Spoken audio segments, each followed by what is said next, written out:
Hi, everyone. This is such a fun episode with author Sarah Pekkanen. I hope that you enjoy our conversation about Gone Tonight. For those of you who are unfamiliar with Sarah Pekkanen, she is the #1 New York Times bestselling co-author of 4 novels of suspense, including The Golden Couple, and the solo author of the thriller Gone Tonight.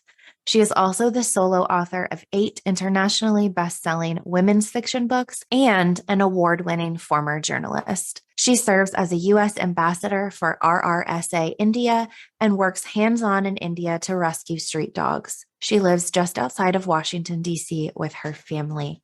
We had a wonderful conversation. Happy listening.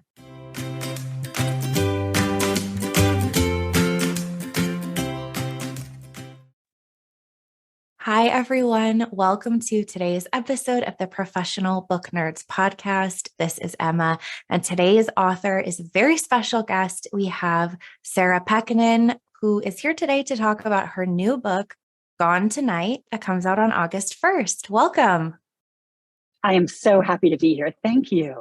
We are so excited to have you on the podcast. For our regular listeners, they know that we, my co-host Joe and I, definitely lean towards the thriller. And so this is a very exciting day for us to have you on the podcast to talk about Gone Tonight. So for our listeners that may not be familiar, can you tell us a little bit about the book? Absolutely. Gone Tonight is a mother-daughter thriller. So it's narrated by the 2 different characters. And basically, the daughter is grown. She's only had her mom in her life her entire life. Her mom was disowned when she was a teenager. And so it's really just been the 2 of them. But now the daughter is grown and her mom is very overprotective. And she has decided she wants to live her own life in a different city. And her mom is determined to keep her daughter close and to keep her from moving away.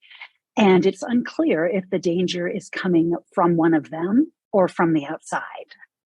That was the most perfect way to describe the feelings of this book.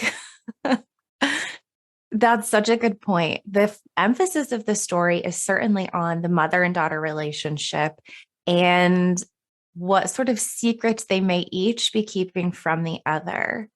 When did the idea for this story first come to you? Ideas are so tricky. I wish I was like J.K. Rowling, who, would sit down at a coffee shop and the entire idea for Harry Potter would just form in her mind.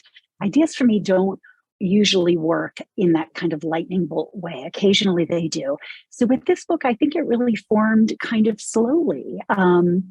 My character, Ruth, who's the 41-year-old mother of 24-year-old Catherine, works as a waitress and, never went to college and is, sort of very fierce about her daughter. She wants the best for her daughter. That character was very loosely based on my grandmother, who dropped out of school when she was quite young to work in the mills and support her family, never graduated from high school and worked as a waitress her whole life, but ended up, with 2 sons who went on to get college degrees, and in my dad's case, a graduate degree. And so just that idea of wanting so much for your kids, that push-pull of keeping them close versus letting them go. And then I also had the thought of, we don't really know our parents that well. Like for us, in a way, it's like their lives begin when we show up and they orient around us. But I was very intrigued by the idea of a mom with a incredibly twisty and somewhat dark past that the daughter knows nothing about. I love all of those elements. I'm just sitting here nodding. The listeners can't see the nodding, but that is so true when you sort of realize, I think, in early adulthood, that your parents are people and that there were a lot of things that came before they were a parent. I definitely relate to that as a relatively new parent. And so sort of grappling with that, like, what am I doing? Who am I as a mom and a person? It's definitely something you think about more, I think, when you cross that sort of threshold into parenthood and you sort of struggle with like you said, with Ruth and Catherine, keeping your kids close, but also giving them space to be people, and all of the dynamics there are very complicated. Absolutely. And as you know, when you have a child, your identity shifts and changes. You're no longer, just you. You have your professional identity and everything else. And now you're a mother. And that, is this fundamental shift in how you move about in the world and how people see you and how you see yourself. Yeah, it really does change things. And I know people say that, but you don't really seem to understand what that means until it happens. Yes. So you said that this book came to you sort of gradually over time. There were bits and pieces inspired by, real life, and then other things sort of came in later. How long did this book take to come together in the writing process? Well, I hope other writers don't hate me for saying this, because this book was a gift. And I believe every writer gets one of these books in their lifetime. This was mine. It took 4 months from start to finish to write, which is a record for me. It was such a surreal experience. I would wake up super early in the morning, some mornings as early as 4, voluntarily with no alarm, and run down to the couch with my laptop and start writing. I couldn't write fast enough. It was, at times like I was almost taking dictation. The ideas were flowing so quickly. And I actually had an experience during this book that I've never had before, in which I was dreaming that I was inside a scene of the book talking to my characters, Ruth and Catherine. I could hear their voices. They were showing me around a room. It was one of their hiding places. And they were showing me it. And I was thinking, oh, yeah, that's exactly like I pictured it, in the scene I'm going to write. But I was living inside the scene in that moment. I woke up, I ran to my laptop, and I wrote that scene. That's incredible that that inspiration and all of that just sort of was there, even to the point that you were dreaming about it, and that it just sort of flowed seamlessly out of you. How cool. Yeah, it was amazing. I get a little bit obsessed when I'm writing, and it feels almost like there's this sort of like this constant itch that you're always wanting to get back to the manuscript. Whatever you're doing, you're sort of half in this world and half in the world of your book. And my boyfriend always teases me. He's like, "Oh, I'm going to be a book widow again. You're going off to write, and I know I'm going to look at you and ask you a question in the kitchen, and you're going to nod, and you're going to have no idea of what I've been talking about because you're lost in that world." And you see the world through a different filter. When you're out, you're constantly like a magpie looking around going, oh, how would I describe that tree? I want to use that. Or you're overhearing a snippet of conversation and you're like, oh, that was great dialogue. I want to put that in. If not for this book, it'll work for something else. So you're kind of very attuned to your world, but at the same time, you're not completely in it. That's one of the coolest ways I've heard to describe the writing process, because I think that's so true with the authors I've spoken to, where you're sort of caught between both. You're very immersed in the world of your story, and it's, I think, a challenge, but also a gift, as you said, to be able to flow with the story and that sort of mindset. I imagine it's difficult though when you're like in your real life making dinner and you're just off in the other world and everyone needs your attention or needs something. Well, I'm a terrible cook, so I don't make dinner too much, but but yeah, Relate to that as well. yeah, I mean, but another piece that's hard is when you have to say goodbye to the characters. I miss Ruth and Catherine so much. I just, I hated letting them go. And I wrote kind of like an emotional email to my agent, like, how does anybody do this? How do we not write, the book that we've been living with for these months and we've gotten to know these characters so well? And I remember she wrote me back a really nice response. And she said, I don't know what that's like to finish writing a book and have that kind of joy and heartbreak. But I know as a reader, when I read a really great book and it's over, I feel that too. Yes, absolutely. That is so true. When you finish a book, you certainly feel that loss when it was a story that impacted you, resonated with you.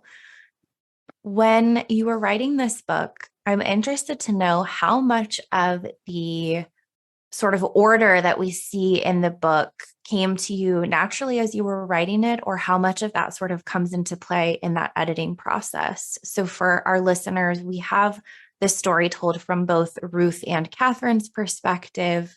And there are some fun bits in there. We see some of Ruth's almost journal entries. How much of that just sort of comes to you when you're writing it start to finish, and how much sort of comes into play after? I would say that at this point, so Gone Tonight is my 13th book. At this point, the structure is a bit easier for me because I've studied it so much and I've had so many years of a learning curve in putting a book together. So what I'll normally do is I'll write my editor a synopsis. And I used to hate writing a synopsis. I felt like I don't know what the story is until I'm in there digging around. But I've realized it's actually a terrific thing for me to do. It's like eating your vegetables. You're going to be really happy about it that you did it. It forces you to get your arms around the book and lay it out there. And that can be your blueprint for writing the book, even if you veer away here or there. So I'll write maybe a 5-page synopsis. I'll send it to her. And that generally tells the story of the book in the order I'm going to tell it. And then she'll get back to me. And, this is another way this is so valuable because, this hasn't happened to me yet, but it could always be out there. She could say, oh my gosh, we have another book, that we're publishing next year with a very similar theme, or actually, I really don't like this idea. You want to hear that early on. You don't want to hear that after 400 pages. So I do the synopsis. Then I write a few chapters and I send them to her and just say, this is a voice, a tone I'm going for. And then when I get the, thumbs up on that, I go and write the book. I will say Gone Tonight, again, being such a gift, really flowed out in the order that you see it.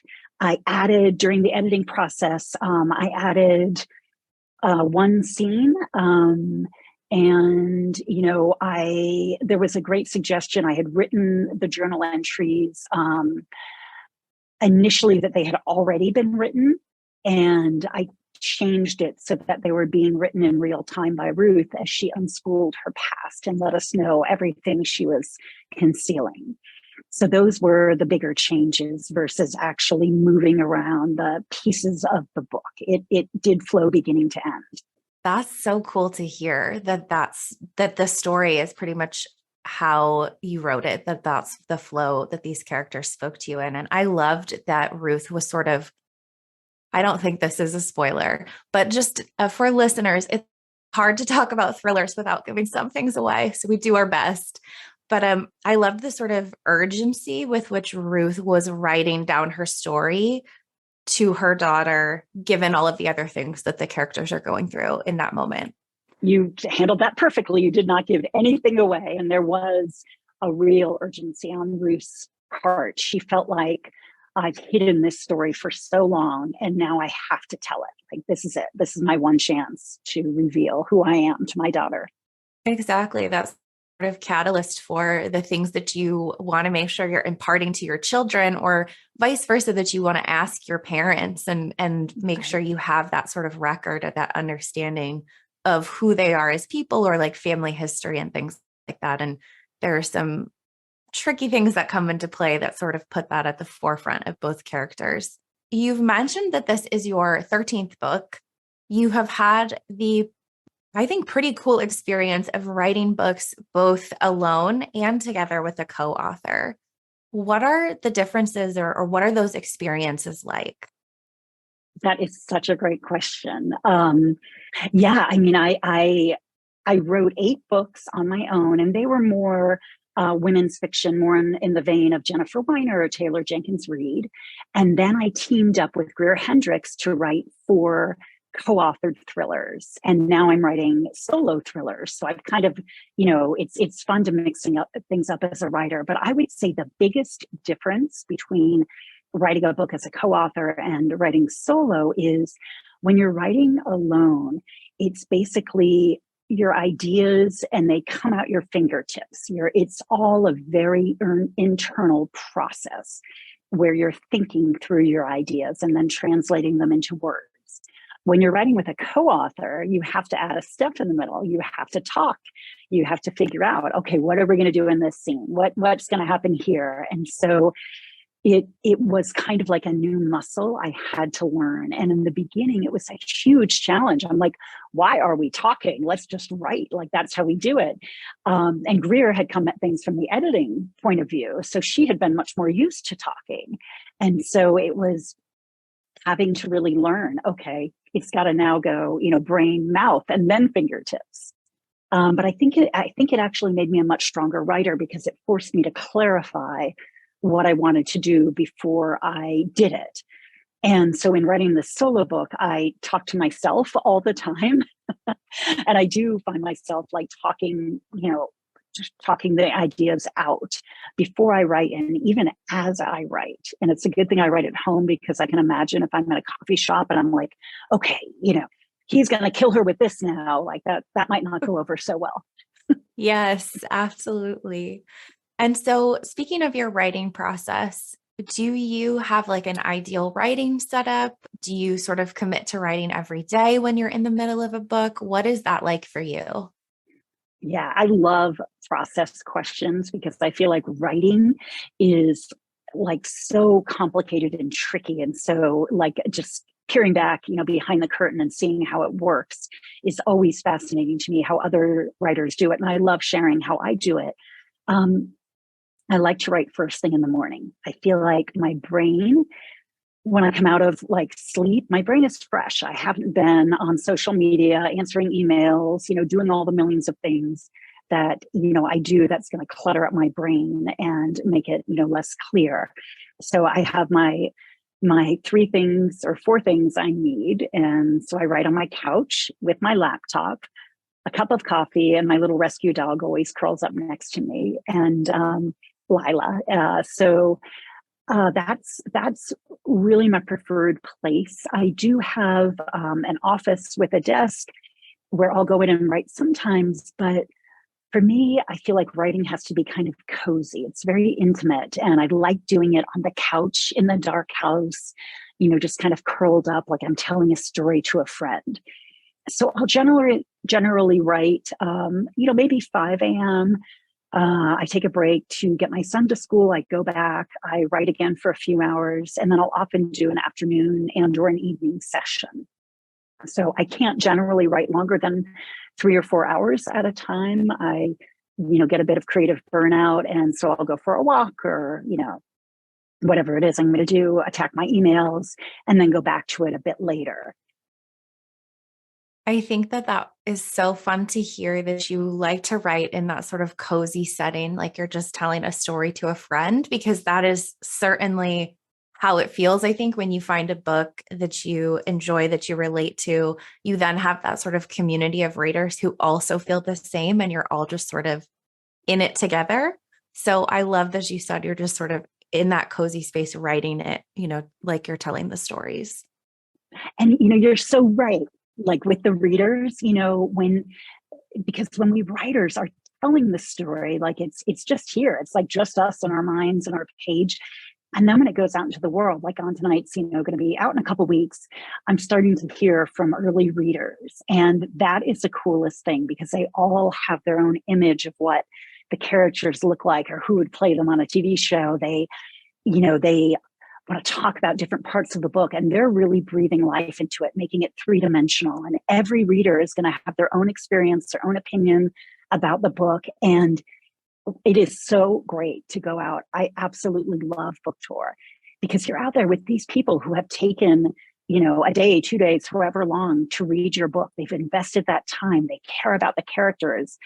And I'm so grateful when I go out and meet them. And I love, talking to them and hearing what they think, signing a book for them.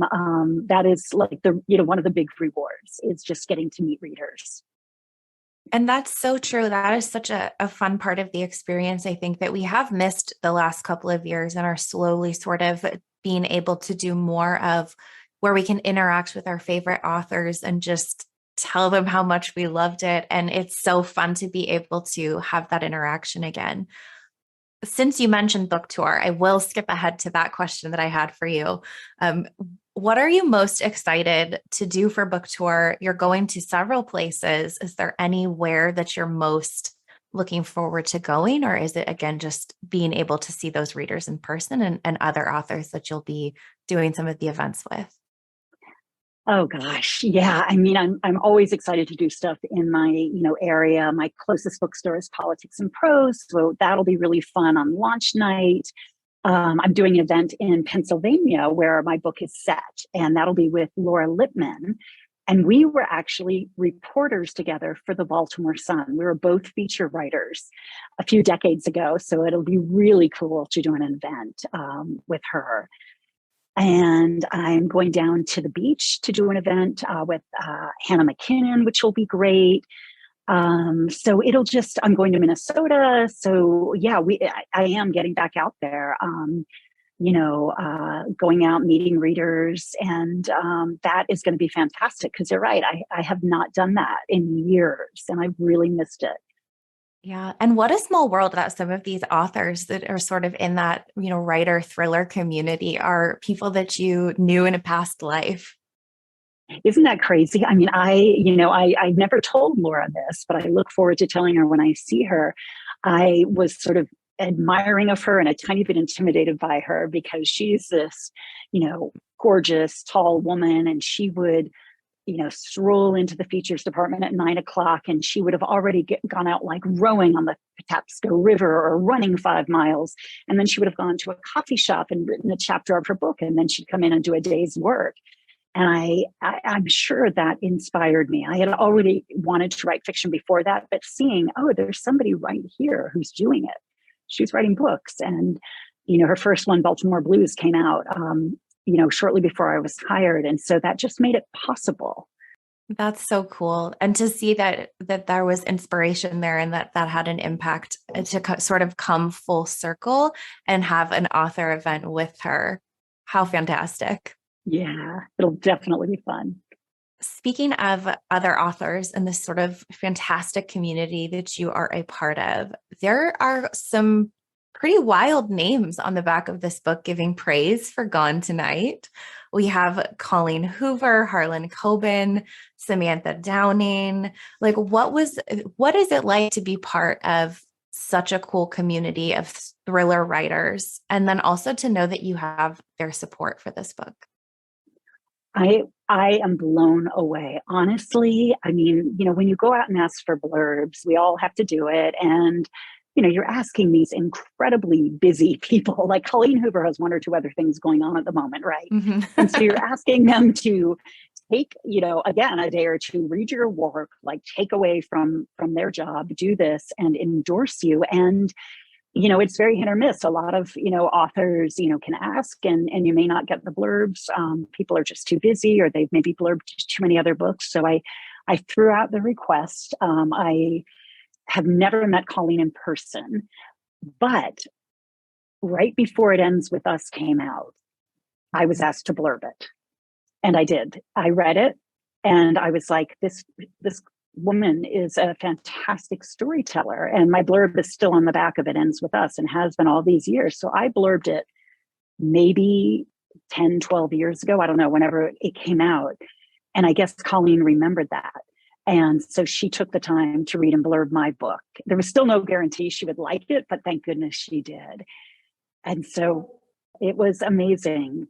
Oh, with Harlan, I met him super briefly once at a party for Jen Weiner's, one of her book releases. And he's very distinctive looking. He's very tall and, you just know who Harlan Coben is. We all recognize him.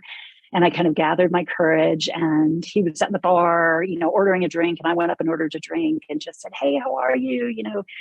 I'm a huge fan of yours. And he was very charming, but we didn't talk for more than a minute.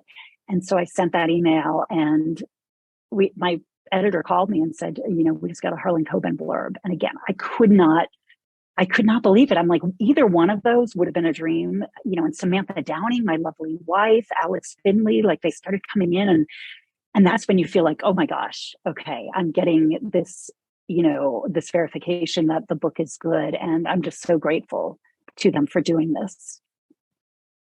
Yeah. And what a small world, but also how cool that authors that you've read or that you've admired or that, that it all sort of comes full circle and that there's such a good, it seems like support network between different authors because it is such a unique, I think, career path to take. Folks that don't write certainly can only imagine what it's like, to put these stories out and into the world. And I love that Colleen remembered that you blurbed it, her book, all those years ago, before all the TikTok hype. Yeah, I assume she did remember, but maybe not. Maybe she just, but I assume she did. But yeah, she is absolutely lovely. Like I'm following, her career, of course. How could you not? And just it seems like she's like so many authors that I've met, and we are a super supportive community. I mean, I wish I could blurb every single book I get. I would love to, but you can't do that. You don't have the time to read them all. And I absolutely read everything I blurb. But authors really, like, there's a feeling if you love books, you're not just going to read one book. Like, you're going to be reading lots of books. So it doesn't take anything away from me if you love, somebody else's book. It just means you love reading, and that's great. And so we're not in competition with each other. We're lifting each other up and we're helping each other. Exactly. And I think that what I enjoy, and certainly one of the purposes of sort of those blurbs and pull quotes is if you know that you enjoy that other author and you've not yet experienced this one, it's a nice little way to go, oh, that gets my attention. And I think that there's no shortage of things to read. It's just my opinion that everyone should read as much as they can by as many of these great authors as possible. I love that theory. Or that philosophy. We should all read as much as we can. I completely agree. And whatever we want, no judgment on the books you want to read. Oh my gosh, yes. Read them all. Yes. Exactly. So taking us back to the book, now that we've deviated a little bit, I am interested to know why you were particularly interested in exploring that mother and daughter dynamic. Mothers and daughters is very specific. It feels like it sort of differs. I know it differs from mothers and sons. And I'm interested in why you wanted to explore that mother and daughter sort of specifically. That is that you've got good questions. I had never really explored that dynamic in a book before. I had a few of my characters had been mothers in my solo women's fiction, but I had never explored it in a thriller. And I love the idea that we've all read the thrillers about the husband is maybe there's something up with him or the boss or the neighbor or the friend, but the mother, like how could either the mother or the daughter potentially be dangerous? Because again, we don't know where the danger is coming from. When they are supposed to know each other so well, how could they have this whole side of their personality hidden from them? And so I think that challenge really spoke to me. Can I tell a thriller in this way? But I also knew I would have to blend in the character development that I had really explored during my 8 previous solo books. So I wanted to write a little bit of a hybrid. Like it's definitely a thriller, but I've been told by some people they cried toward the end, they got teary or a little bit emotional. I've been told like the characters like felt very 3-dimensional. So I'm loving that now, the blending of both and exploring both parts, the best parts of the 2 genres I love. You succeeded. I did cry as well at certain parts of this book. Thank you. That is a huge compliment. Thank you. It was really cool to see that there are people think a thriller has to be sort of intense all the time, that there's maybe no moments of resolution or happiness, but this is still very much a thriller, but it was very cool to see some of those heartfelt moments that we get towards the end of the book. Thank you. I'm glad it worked. It did. And I'm wondering if, and this is all hypothetical when I ask these questions, if this story would have been different if it was a mother and a son or a father and a son, like if any of those dynamics were switched, would Ruth have done those exact same things for a son? Oh, that is a really good question. I feel like it would have been different. Don't you? I feel like she would have treated her son a bit differently. She might not have been so protective. Mm-hmm. I think she, probably saw herself in her daughter in the way she might not a child of, a different gender. And she knew what she had gone through and wanted to protect her daughter from those sorts of experiences. So I think you're right. I think she would have been different with the son. I think so too. And it's certainly something I'm really fascinated by, just sort of like the mother and daughter dynamic, or like mother and son, and just how all of that is so unique, just depending on the circumstances. Yeah. Yeah, definitely intense, right? A lot of room there to dig into. Very much so. There's probably a lot we could unpack with Ruth and Catherine. Speaking of which, they both sort of cross certain lines in this book, and they're sort of mild, I'll say mild spoiler adjacent for listeners. So we'll skip ahead if you have not yet read the book. But just as an example, like Ruth isn't quite honest with her daughter about her memory or any of those things that are sort of happening. And Catherine, in turn, sort of keeps her mom completely in the dark to how much she's looking for information about her past. Both of those things, like sort of lying to your daughter, your mother, and snooping around and all of those things, are generally frowned upon in a relationship. Why do those characters feel like they can't be upfront with one another when they have such a close relationship? Well, on Ruth's part, and I did think about this a lot because Ruth does perpetuate something pretty unforgivable. But I felt like for her, it was the lesser of two evils. She would do anything to protect her daughter. And, when you think about it, the people you love, what would you do to protect them? Would you lie? Would you die for them? Would you kill for them? Maybe we would for our kids, do all of those things. And I think Ruth was in that place. For her, it felt like life or death. So, anything that I'm going to do, no matter how horrific, no matter how dishonest, is justified in a way if it means I can protect my daughter. And for Catherine, I think when she began to realize that her mother was not who she thought she was, if that's sort of vague enough, she didn't trust her mom, and she didn't know what else her mom had lied about. And so instead of going to her mom and simply asking her, she felt like her mom would probably just lie again. So she wanted to sneak around and learn more. And as she did, it just reaffirmed to her, like, there's actually a whole lot going on here that has been hidden from you. Very true. And with Catherine, there are certain things that you sort of she didn't think to even question until sort of that one piece of information sort of poked a hole in everything else. And then we sort of follow that trail down and see what Ruth is actually hiding. Yeah. You nailed it when you said, like, she didn't think to question anything. It was like her mother, whatever her mother told her, she accepted. Why would her mother ever lie about, anything? And so she, and because they were so enmeshed, because it had always just been the two of them, I think she was more in that mode than if she had had a lot of adults in her life. Her mother was the only authority figure in her life. And so her word, that was it. Yes, she didn't have any reason to believe the things her mother was saying weren't true.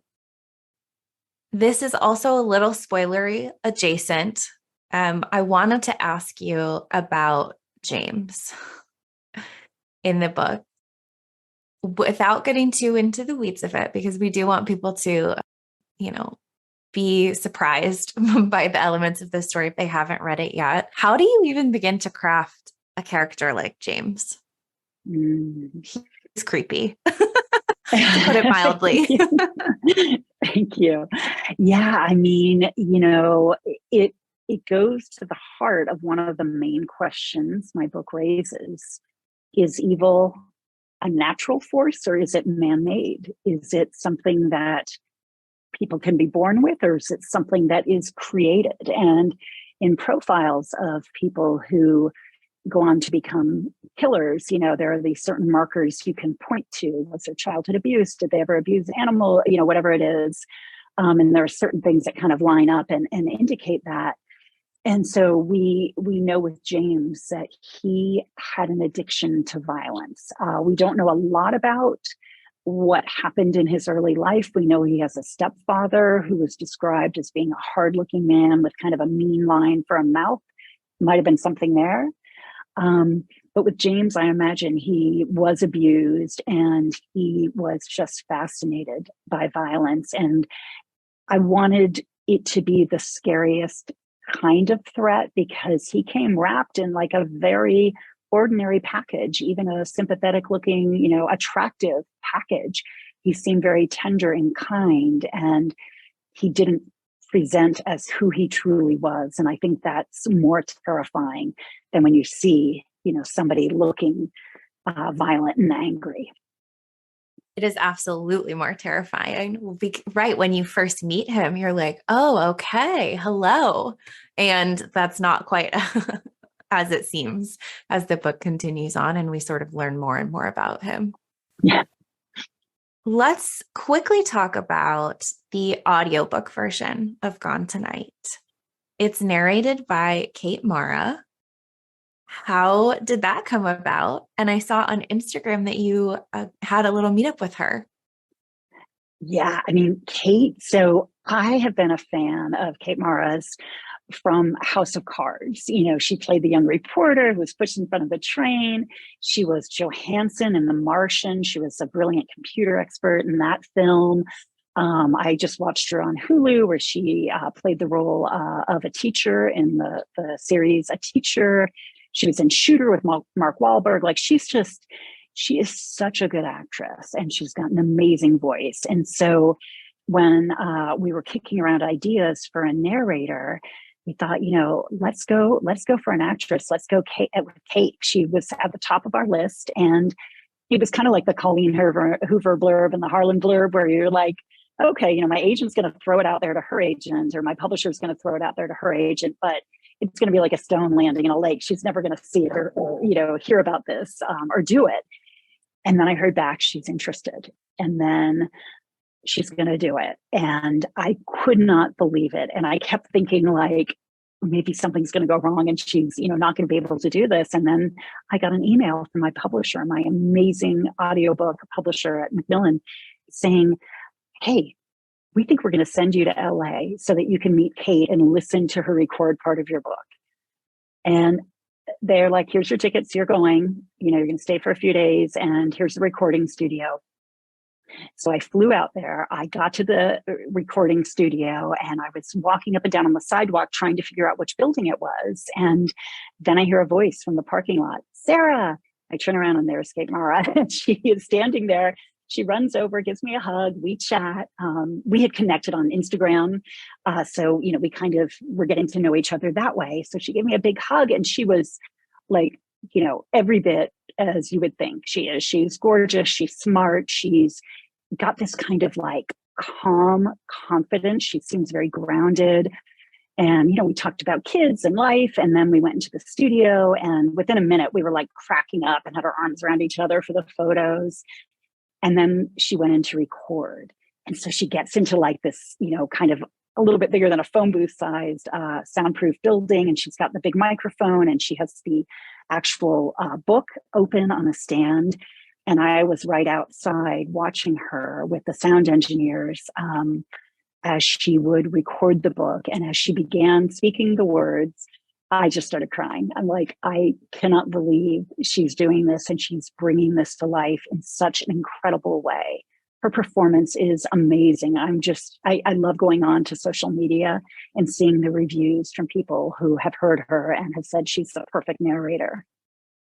That's incredible. And I agree. When I heard she was narrating this, I thought that there couldn't be a more perfect match for the story. It just fit. And I'm so glad that it all worked out so that she was able to do that. How fun of an experience as well. I have a great publisher. They are, I think they knew that it would be a once in a lifetime, thing. And they were amazing. It was such a gift from them. And so during that experience, do you give any input sort of for the narration or like suggestions, or is a lot of that sort of at the discretion of the narrator?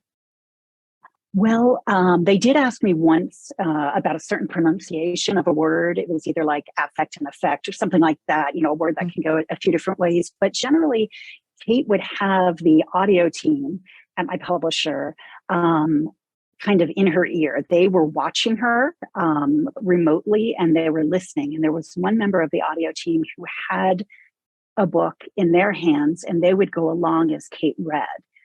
And every now and then they would say in this lovely voice, hold please, Kate, that line had an italic on this word. So would you mind just giving that a bit more emphasis? So they were kind of directing a little bit, or they'd say, you left out a word here, but she was in the zone. Like she was gesturing when she was talking and you could kind of see her, breathing life into this. So she did not need a lot of, direction. She had it nailed. Yeah, the audiobook process is so fascinating. And there are some of those narrators that are just like, that is what they're meant to be doing. It's so cool when they just go in and get it. And it's fantastic. Absolutely. Yeah, I've been lucky. I've had some great ones. Now, switching gears just a little bit as we sort of wind down, and also because our listeners and myself included, we love to get to know the authors a little bit more as people as well. Is when you're reading books, do you often read in the sort of same genres that you write? And what are your preferences there? So I love to read in my genre, but not when I'm writing, because I always worry, like, I don't want anything to filter into my books through my subconscious and a tone or, whatever it is. So when I'm not writing in my genre or writing, then I will read in my genre. But like right now, I'm working on something. So I just read The 5-Star Weekend by Elin Hildebrand, and I've got David Grann's new book, nonfiction, The Wager, up next, because I actually worked with him as a young reporter as well many years ago. And he's one of the nicest guys in the world. So I'll read very broadly. I'll read anything from, a book on, I don't know, a nonfiction book on relationships or self-help to like a cookbook on healthy cooking to women's fiction to thrillers, whatever's out there, I will read. So, yeah. We love that. A well-rounded reading interests, a little bit of everything. When you do read thrillers, or like when you're gravitating towards thrillers, when you're not writing, do you like a slow burn thriller? Or do you enjoy like when it's sort of twist after twist after twist? Or is there a place for both? Yeah, I think I like both. I think it's all in the writing, and that as long as the writing's good, I'm along for the ride, whether it's a slow burn or it just, something goes down. Like the book I just read, is it Falling or Drowning? The one about the plane going into the ocean, and then there's like an air pocket, like that one right there, page one, the action starts. So I'm, either one has its place. It's really just about the voice and the writing for me. I'm hooked if you have that. Absolutely. Has there been anything that you've read recently, although you said you are working on something, which I'm going to ask you about in a minute, that's really stood out to you as a recent read? Oh gosh. It's a book that's been out for a while. And this will show you I do read across all genres because it's actually a YA book, but it's Everything, Everything by Nicole Yoon that I read. Yeah. I actually just reread and I love that book. Have you read that one? Yes, it's so good. The twist, it's so good. I absolutely love that book. So I'm recommending that one to everybody. That's such a great selection. It just makes you feel all the feels. It does. It does. Yeah. Yeah. It's got that. I mean, it feels like a bit of a hybrid because it feels like it's one kind of book and then it turns into something else. But it was masterfully done. Exactly. Now, what are you working on now that you can talk about? I know you might not be able to say anything yet. I'm asking you, we're a few weeks away from Gone Tonight. It's not even out yet. And I'm like, what are you working on now? What's coming next? But I mean, you know how this process goes. Like we're, Mhm. by the time our book comes out, we're usually well into the next one. And so I've actually just recently finished the next book, which will be out this time next year. And I'm starting the process of the one after that. So my next book is also a thriller, and it's told from the point of view of only one character. Typically, I like to do two characters in thrillers and they bounce off each other. But I also like a challenge. And I thought, if I can try to really keep up suspense and it's just through the lens of one character, I want to do that. It was a difficult thing to write. It took twice as long as Gone Tonight. But it's the working title is House of Glass. It's about a woman with a very unusual job. And she basically goes to work for this family. She's a lawyer and they're divorcing, and she is something called a best interest attorney or guardian ad litem. She has to figure out the custody arrangements for their child because the parents are at an impasse. And there is a lot there, but I probably shouldn't say too much at this point. Yeah, well, we certainly know how that goes. But as a reader, I'm very excited to know this is so funny. Gone Tonight comes out in a few weeks, but also we have a lot more coming from you next year and beyond. Absolutely. A book a year is, I think, a good pace in publishing for commercial fiction, for thrillers, and it works really well for me. I love to do a book a year. I love that as a reader. It's from the author perspective. I know that it's a lot of work that goes into it. And here we are as readers like, oh, I read this in one day. When's the next book coming out? You're like, this took me months. So to wrap up, is there anything that you would want readers to take away from this story in Gone Tonight? That is a good question too. Um, hmm, I think maybe it would be like, get to know the people close to you, ask the questions. They probably have stories you've never heard before, and ask the questions and find out things that they may have not brought to light. That's perfect. I'm like, and that's going to be the episode of the title episode, the stories that you've not heard before. I love that. I love that so much. Thank you so much for talking to me today about Gone Tonight. For our listeners, you can pick up this book on August 1st. So run to your bookstores, run to your libraries, place it on hold now. This is going to be one of the thrillers of the summer, I guarantee. And it's been such a delight speaking with you today, Sarah. Thank you so much. You've been amazing. Thank you for the great questions. This was really good.